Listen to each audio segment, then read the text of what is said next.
Hey everyone, this is Bryan again with another tribute to my grandpa. I've really enjoyed this process to be able to dive into some stories, listen to my grandpa's voice. That's probably been more comforting to me than anything in the last few months here, and I really appreciate that my grandpa did that. Thought it was really neat. And so today I wanted to jump into the poem to tell you a little more about what you could expect from my grandpa, and I love it that he gives some advice here to my cousin and her husband. Now, the advice is applicable to you and to me, and I really love it. So let's jump right into the poem. It's advice for the newlyweds, and let's listen to this poem right now.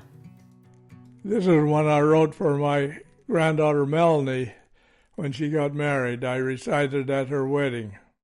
It's advice for the newlyweds. As a tottering old codger, Grampa is the name. I'm here to share my wisdom. Now aren't you glad I came? Never sweat the little things. There's nothing you can gain. Remember that you pledged your love. Don't cause your partner pain.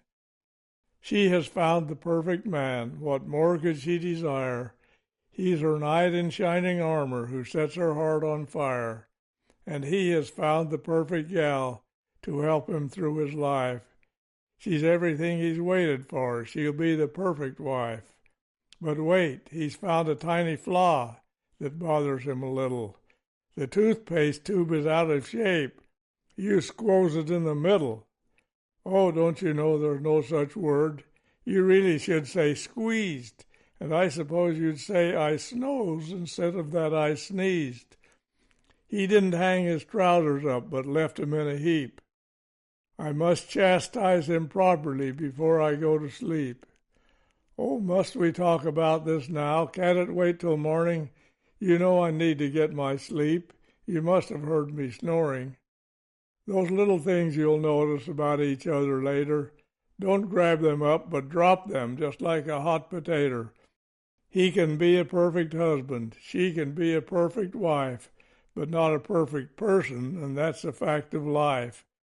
Just love each other as you are. Ignore the flaws you see. Don't try to change the one you love, but let the defects be. No, never sweat the little things. Speak sweetly to each other. If you thought you needed more advice, you'd not have left your mother.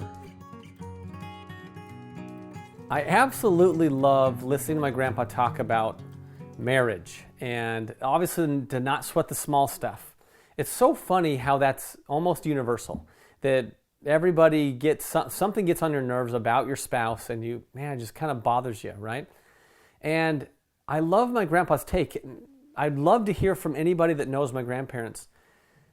And I'm not saying, please, I know that they would not be happy if I acted like they were perfect, but I'm just saying, as a grandchild to my grandparents, I don't believe I ever heard them fight.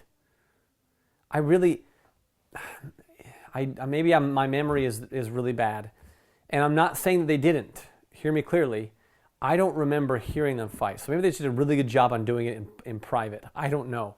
But I think that there's a testament there, and the words in that newlywed advice are very, very just like my grandpa. He loved my grandma and would do anything for her. And they were different personalities. My grandpa was dry humor, funny, good guy, like just awesome to talk to. I love my grandpa. My grandma was like the spunky life of the party, hop around, bop around, do all kinds of just fun. My grandma was always just fun, and she cared about making, creating, and having fun. And so they're a really cool combo.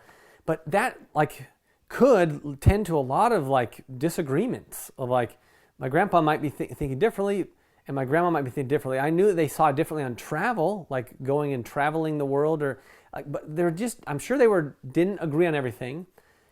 But I think that's a testament to the wisdom in the words that you just heard in his poem, that he really believed it. They really believed it, not sweat the small stuff, and don't try to change your spouse.